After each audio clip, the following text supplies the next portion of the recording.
My name is Roger Wilson. I'm Director of Operations of an organisation called Black Lives in Music. We're based in the United Kingdom and our work is focused on diversity in the UK music sector. I know it's a big topic for the UK, very much so, also for the industry. We had a conversation yesterday that America is much more ahead in having that conversation, was the takeaway from that. I'd love to hear your perspective on it. Okay, so we do a lot of work in the UK which has, I guess, a couple of different approaches. So there's the approach that we have with regards to data and reporting, and then there's the day-to-day work that we do with organisations and individuals. I have spoken with Simon Woods. I've got a good idea on what's going on in the US, but I mean, I have to say that the work we do, we work with 24 orchestras in the United Kingdom. And we also have a very big initiative which is to do with inclusive recruitment in orchestras, and that involves 33 orchestras. So I think it's fair to say at the moment that the conversation is quite open, and it's quite welcoming and it's quite inviting. So where I think we can say that there have been maybe conversations not moving at the same pace as the US, which potentially is a barometer of how we're doing. I'm actually feeling pretty positive about it. Yeah. And what about in Europe? So in Europe, we have a visibility of what's happening in Europe, and in fact, as part of the work that we've done with our recruitment practice piece, we've actually spoken to quite a lot of orchestras.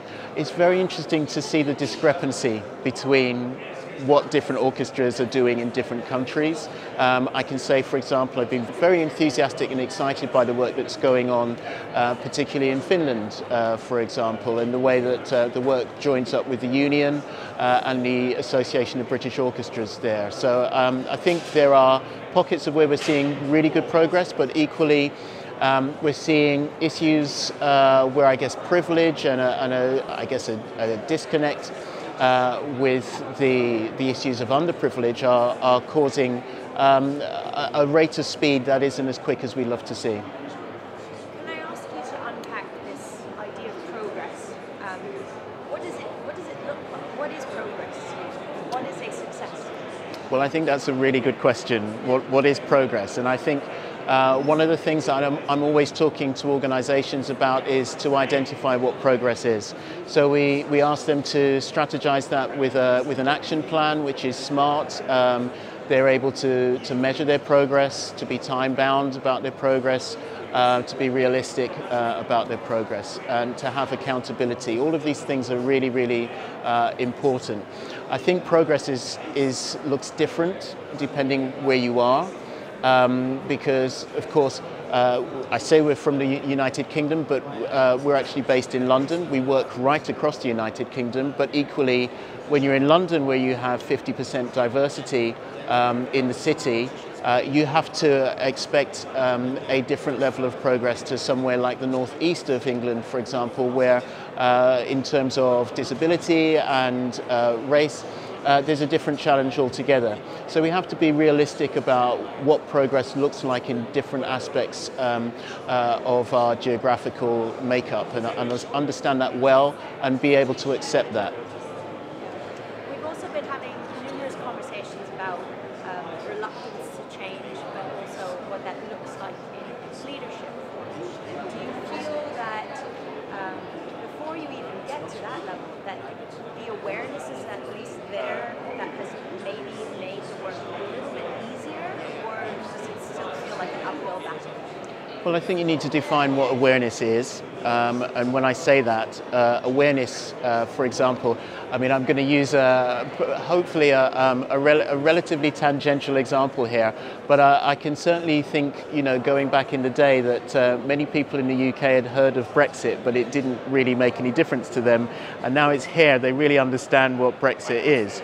So awareness is a different thing depending on who you are, and I think you can be quite disconnected and you can be quite dispassionate, but still have an awareness. So I think the piece is around how we actually connect with the narrative, understand our own sense of privilege, and how that affects our ability to empathize. And that's quite problematic. I would say particularly in terms of musicians in orchestras, you know, for example, we have a disparity in terms of, for example, we have a tension where we have, we're in a situation now where we have 50-50 pretty much gender parity in orchestras. But yet when we look at the hierarchical power structure, that's mostly occupied by males. So again, there's that awareness, but what are people prepared to do about that? I have one last question for you, bringing it round on a positive note.